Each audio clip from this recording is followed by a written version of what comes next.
Olá, tudo bem com vocês? Eu sou a Bruna e esse é o canal Bru Crime. Aqui no canal eu falo sobre casos criminais reais. O caso de hoje é um daqueles casos que mexe demais com a gente e faz a gente refletir se a maldade humana realmente é construída no meio em que a gente vive. Mas antes de eu contar o caso, se você ainda não é um inscrito no canal, se inscreve e já deixa um like logo aí no início. Então vamos ao caso?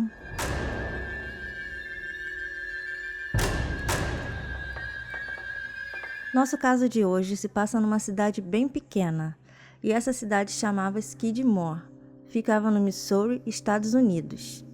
E eu pesquisei e em 2004 essa cidade só tinha 329 habitantes, e era lá que morava Bobbie Jo Sinnett. Bobbie Jo nasceu em 4 de dezembro de 1981. Ela morava com a mãe e com o pai nessa cidade pequena, Skidmore. Na cidade, todos os moradores se conheciam e se ajudavam. Era um lugar muito bom para Bobbie crescer e ela era uma criança muito feliz e vivia sorrindo. Teve uma infância muito boa. A Bobbie era conhecida pelos vizinhos por ser uma criança muito carinhosa e muito educada. Ela também amava muito a sua família e eles eram muito unidos. A Bobbie amava animais e um dos sonhos dela era poder ajudar todos os animais que ela encontrasse.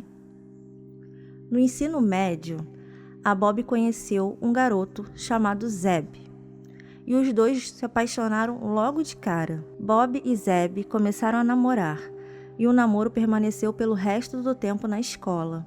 E após se formarem, eles se casaram, conseguiram sua própria casa, e eles estavam super felizes por estarem construindo uma vida juntos. Nessa mesma época, o casal conseguiu seus primeiros empregos, então estava dando tudo certo para eles. Eles gostavam muito de cachorros e decidiram adotar 2 cachorros da raça Hat Terrier. E um dos planos deles era poder criar essa raça e quando eles tivessem filhotes, venderem.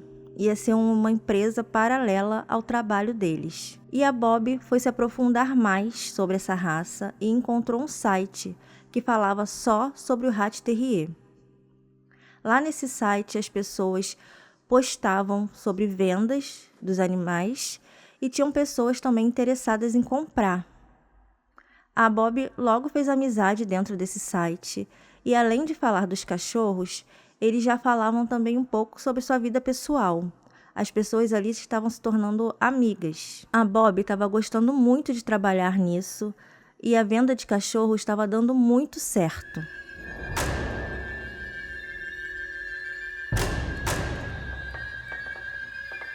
Em 2004, Bobbie Jo descobriu que estava grávida.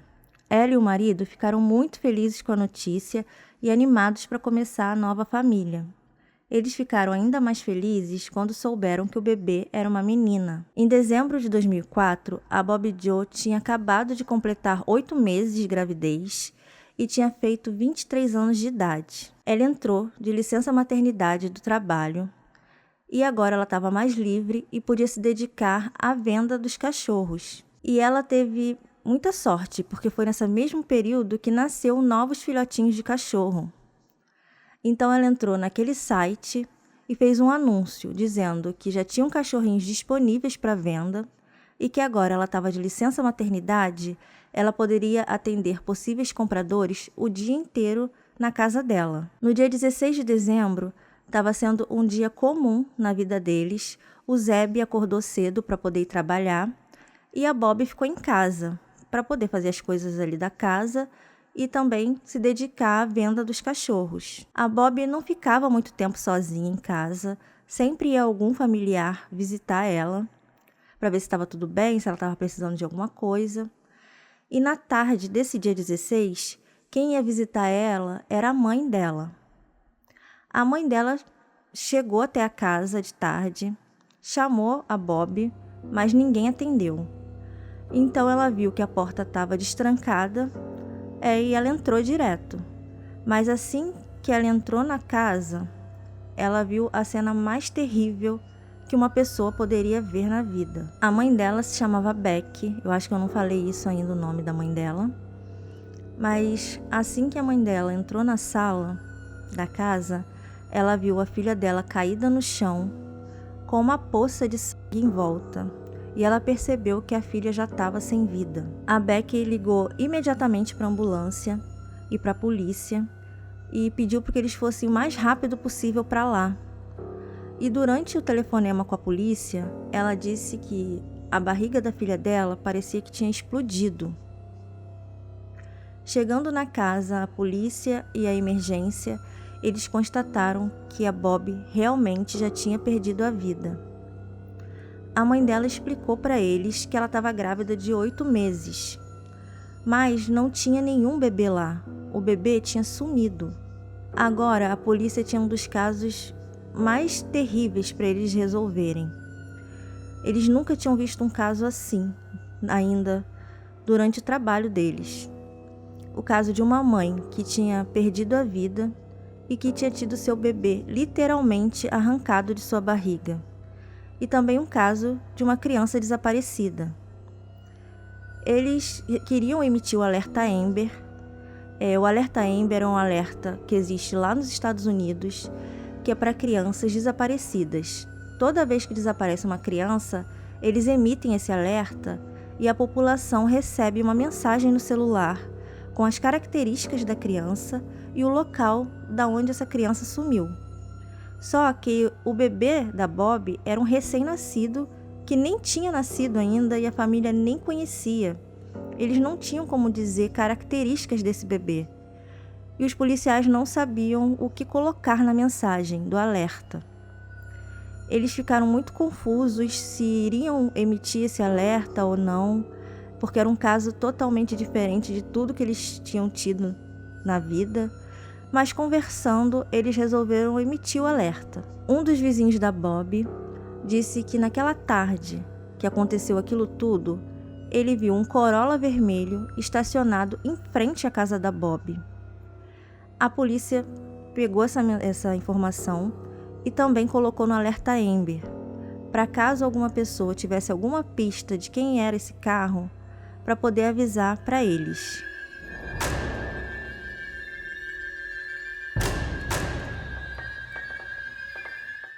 Enquanto os policiais esperavam qualquer pista vindo do alerta Amber, eles resolveram olhar de novo toda a cena.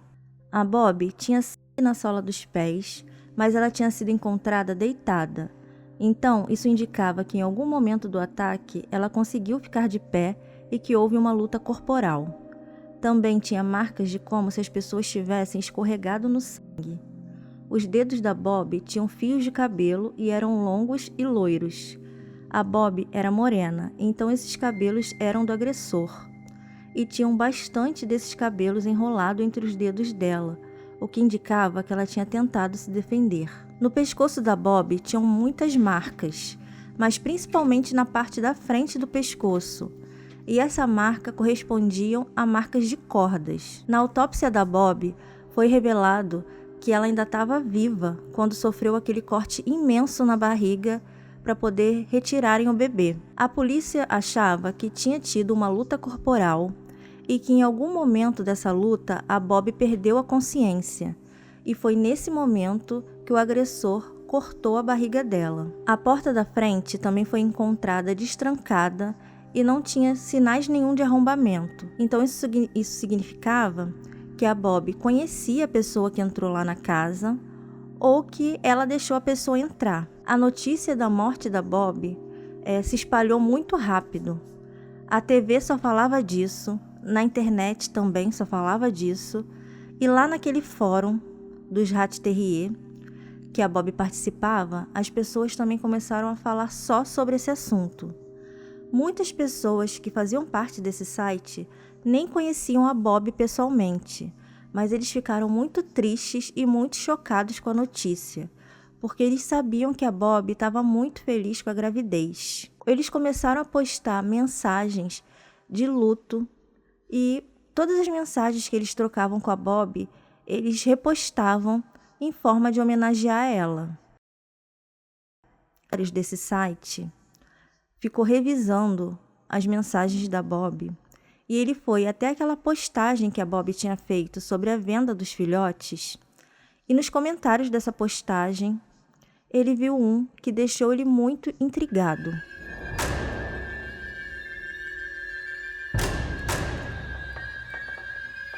A mensagem que esse usuário viu nesse site era de um possível comprador que estava marcando de encontrar a Bob exatamente nesse dia 16, o dia que tinha acontecido tudo. O nome desse usuário era Darlene Fisher. Então ele resolveu mandar todas essas mensagens para a polícia. A polícia foi até a casa da Bob e apreendeu todos os aparelhos eletrônicos que ela tinha, o celular, o laptop, para ver se encontravam mais informações. E procurando lá, eles viram essa mensagem. E era uma mensagem comum, não tinha nada demais, só tinha essa Darlene combinando mesmo de encontrar a Bob no dia 16. Agora a polícia queria saber quem era essa Darlene. Ela poderia ter alguma pista para dar para a polícia do que poderia ter acontecido nesse dia. A polícia conseguiu rastrear o endereço de IP da Darlene e descobriram que ela estava se comunicando do Kansas, que fica mais ou menos a 3 horas de distância da casa da Bob.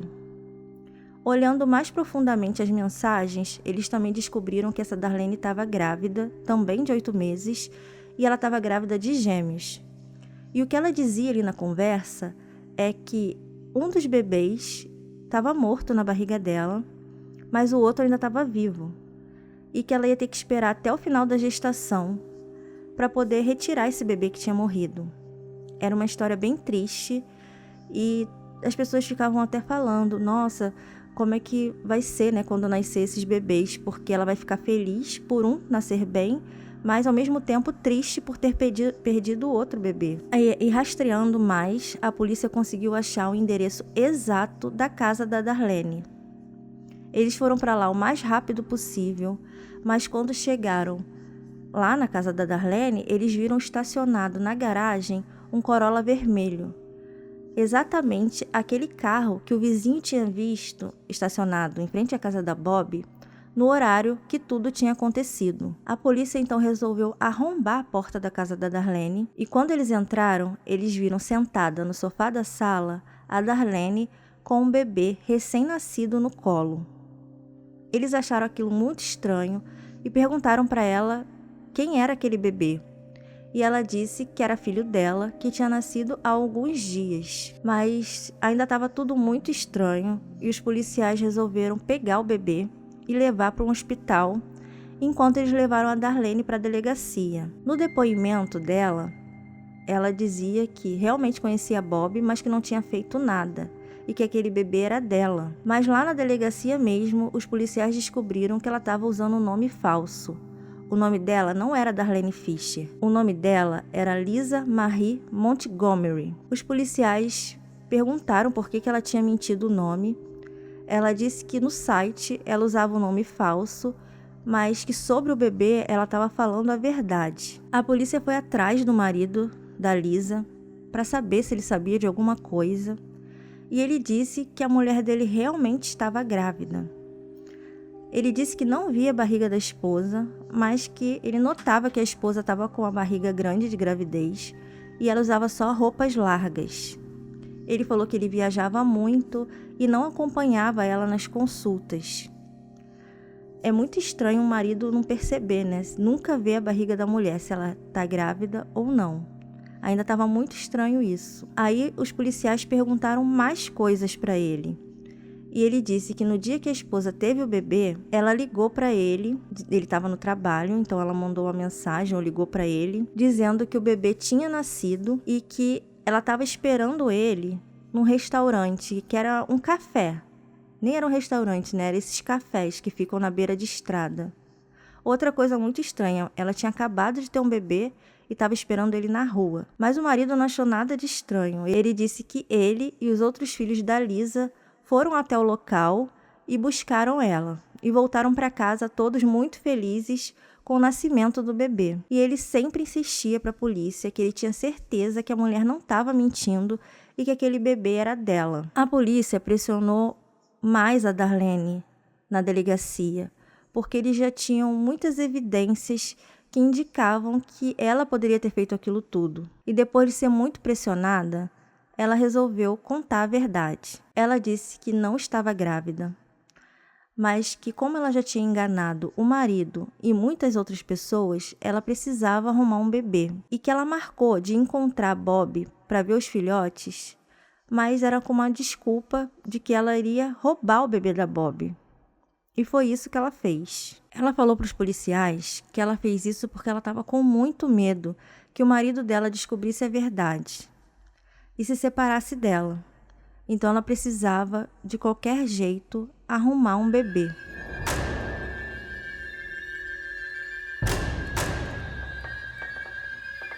Agora vamos conhecer um pouco sobre a vida da Lisa. Lisa Marie nasceu no dia 27 de fevereiro de 1968.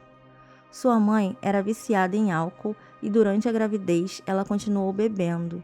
E quando a Lisa nasceu, ela teve muitas complicações devido ao vício de bebida da mãe. Lisa tinha síndrome alcoólica fetal grave que deixou ela com um dano cerebral. Devido a esse dano cerebral, a Lisa tinha muita dificuldade na aprendizagem. Ela também tinha perca de memória. E ela não teve uma infância fácil. Os pais dela eram muito agressivos com ela e com os irmãos. Eles davam muito castigo para eles. Tem um castigo que eles davam para Lisa, que era, eles tiravam a roupa toda dela e deixavam ela presa do lado de fora da casa a noite toda. Independente do clima, se tivesse calor ou frio, ela passava a noite toda do lado de fora. Outra coisa que eles faziam com ela é que toda vez que eles iam bater na Lisa, eles colocavam uma fita adesiva na boca dela para que ela não pudesse falar e nem gritar. Uma vez a mãe dela pegou o cachorro da família e tirou a vida dele com uma pá na frente da Lisa e dos irmãos dela. Devido a todos esses abusos que ela e a irmã sofriam por parte da mãe e do pai, alguém denunciou. Mas só a irmã da Lisa foi retirada da casa. A Lisa continuou lá e tudo ainda ia piorar muito para ela. Quando ela fez 10 anos, os pais dela se separaram. Mas a mãe dela logo arrumou um novo marido e colocou dentro de casa. Esse padrasto da Lisa abusava dela sexualmente. E ele fazia isso repetidamente. A Lisa, como uma forma de não sentir tudo isso que estava acontecendo, ela começou a beber muito. E ela tinha 11 anos de idade nessa época. E antes mesmo de ser adolescente, ela já era uma alcoólatra. Esse padrasto começou a levar vários amigos para casa e eles faziam exatamente a mesma coisa com a Lisa. Eles abusavam dela e pagavam por isso. Então, o padrasto dela tinha esse interesse, né? Ele levava os amigos para fazer aquilo tudo em troca de dinheiro. A Lisa, como uma forma de pedir socorro, foi contar para a mãe tudo o que estava acontecendo com ela. Ela achava que a mãe não sabia de nada, mas a mãe dela sabia de tudo. E ainda ameaçou a Lisa, dizendo que não era para ela contar nada do que estava acontecendo para ninguém. A Lisa desobedeceu essa ordem da mãe e contou para um primo que era policial tudo o que ela estava passando. Mas esse primo também ignorou e não fez nada para ajudar. Quando a Lisa fez 15 anos, a mãe dela se separou desse padrasto. E a Lisa ficou aliviada, achando que a partir desse dia a vida dela ia ser melhor. Mas a mãe dela arrumou outro marido e também colocou dentro da casa. Esse novo padrasto da Lisa fazia tudo igual o que o outro fazia. Abusava muito dela. Quando a Lisa fez 18 anos, a mãe dela obrigou ela a casar com um homem chamado Cal. Só que esse homem era meio irmão da Lisa. Mas mesmo assim eles se casaram. No casamento, nada mudou na vida da Lisa. Ela era muito agredida por esse marido e torturada. Então ela continuava sofrendo. O casal teve 4 filhos e quando o 4º filho nasceu, ele obrigou que a Lisa fizesse uma cirurgia para ligar as trompas, porque ele não queria mais ter filho. A Lisa, nessa época, estava com 23 anos de idade. Devido a tudo isso que ela estava passando, o problema mental da Lisa foi só piorando. Aí o marido resolveu se separar dela. Passou uns anos, foi quando a Lisa conheceu o Kevin Montgomery, esse marido que estava com ela na época que aconteceu o crime. eles ficaram muito apaixonados um pelo outro. E esse casamento da Lisa era bem tranquilo. Ela tinha uma vida bem diferente de tudo que ela tinha tido a vida toda. Ela tinha estabilidade e tinha um pouco de amor. Só que ela queria ter um filho com o Kevin. Mas ela não podia mais ter filho, né, por ter ligado as trompas. Foi quando ela falou que estava grávida, né, inventou, né, que estava grávida, e que aconteceu aquilo tudo que aconteceu. Aquele ex-marido da Lisa, que era o meu irmão, descobriu que a Lisa estava falando que estava grávida e ameaçou ela, dizendo que ia contar para o atual marido que ela não podia mais ter filhos, que ela tinha feito uma cirurgia para ligar as trompas. E a Lisa ficou com muito medo e marcou aquele encontro para o dia 16. Ela sabia que a Bob estava grávida, então a chance dela conseguir um bebê era aquela. Ela disse para a polícia que depois de ter tirado o bebê da Bob, ela foi para esse café e quando foi por volta das 5h30 da tarde, ela avisou o marido que tinha tido o bebê. Foi quando ele foi buscar ela lá e eles foram todos para casa. 2 dias depois da polícia ter recuperado esse bebê, eles fizeram um exame de DNA e comprovaram que o filho não era da Lisa mesmo e devolveram o bebê para o pai, para o Zeb. E o Zeb colocou o nome de Victoria Jo Sinet no bebê. A polícia concluiu que o Kevin, o marido da Lisa, realmente não sabia sobre nada e que realmente acreditava que ela estava grávida. Como isso eu não sei, né? Como o marido não percebeu nada durante esses 8 meses, é muito estranho. Agora eu vou falar um pouco sobre o julgamento.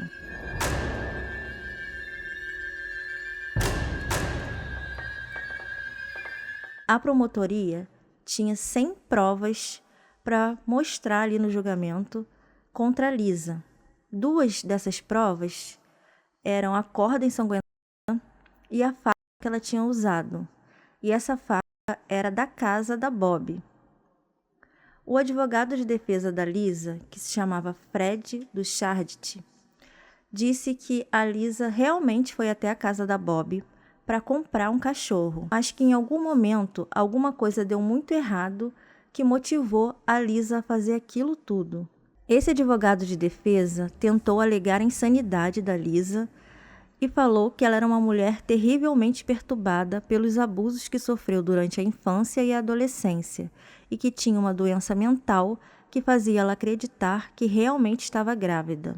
A promotoria disse que a Lisa tinha várias motivações para cometer o crime.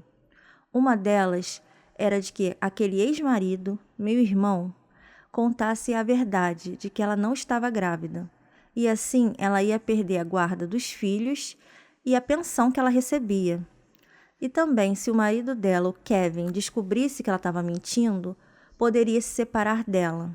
E ela não queria que nada disso acontecesse. Esse ex-marido da Lisa disse no depoimento dele que um dia antes do crime, a Lisa falou para ele que ia provar que realmente estava grávida. A Lisa se declarou inocente das acusações de sequestro seguido de homicídio. Mesmo ela tendo tido o primeiro depoimento dela gravado pela polícia, ela negava de que ela tinha feito tudo aquilo. O argumento de insanidade da Lisa foi rejeitada por todos os jurados que declararam Lisa culpada e em outubro de 2007 sentenciaram ela à pena de morte. Depois que o julgamento aconteceu, começaram a falar sobre isso. Eles disseram que os advogados de defesa da Lisa não souberam provar que a Lisa realmente tinha um problema mental. Esse problema mental da Lisa era de verdade. Isso não era mentira. E eles não conseguiram fazer um exame ou levar qualquer prova sobre isso no julgamento. E eles também não conseguiram falar muito sobre a infância da Lisa e todos os abusos que a Lisa sofreu e que contribuiu muito para a piora dela. As pessoas acreditavam que a Lisa era culpada pelo crime, mas o que eles discutiam era se a pena tinha sido justa, se ela realmente merecia pena de morte ou a prisão perpétua. Um juiz do estado de Indiana tentou suspender esse julgamento porque ele não tinha certeza sobre os problemas mentais que a Lisa sofria. mas esse pedido de suspensão de julgamento foi derrubado pela Suprema Corte. Nas primeiras horas do dia 13 de janeiro de 2011, Lisa recebeu a injeção letal na penitenciária de Terre Haute, em Indiana, e ela estava com 52 anos de idade. A bebê, Vitória, hoje em dia está com 20 anos e ela foi criada pelo pai, Zeb. Eu procurei mais informações sobre a Vitória, mas eu não encontrei nada sobre como ela está hoje em dia. Eu até achei o Instagram dela, mas ele é fechado, então não tinha como ver nada. Então eu não consegui nenhuma informação sobre ela. A Lisa realmente sofria de problemas mentais. Mas isso não justifica realmente nada do que ela fez. Ela tirou uma mãe de uma filha que vai crescer sem nem ao menos conhecer a mãe. Ela tirou o bebê de uma mãe que tinha um sonho, de ter essa filha. Ela nunca vai poder carregar a filha no colo, não vai poder ver a filha crescer, casar, não vai poder ter netos. Tirou a esposa do Zeb. Eles estavam muito felizes, começando uma vida nova, construindo uma família. E isso tudo foi arrancado. A Lisa estava tendo um momento muito bom na vida dela, quando isso tudo aconteceu. Todos os planos dela estavam dando certo. E isso tudo acabou. A Lisa não tirou só a vida da Bob, ela tirou a vida de todos que conviviam com ela, que não vão ter mais a presença dela e vão carregar isso pro resto da vida. Agora me diz aí nos comentários se vocês acham que a pena da Lisa foi justa ou se ela realmente merecia prisão perpétua por tudo que ela passou e por esse problema mental que ela tinha. Então, gente, esse foi o caso de hoje. Obrigada por quem ficou comigo até aqui o final do vídeo. Não esquece de deixar o seu comentário, de deixar o like. Se você ainda não for um inscrito, se inscreve no canal. Dá uma olhadinha nos vídeos antigos. Tem muitos vídeos aqui no canal contando sobre vários casos. Se vocês querem ver algum caso novo aqui no canal, já deixa aí nos comentários que eu vou pesquisar tudo e trazer aqui pra vocês. Um beijo e até a próxima.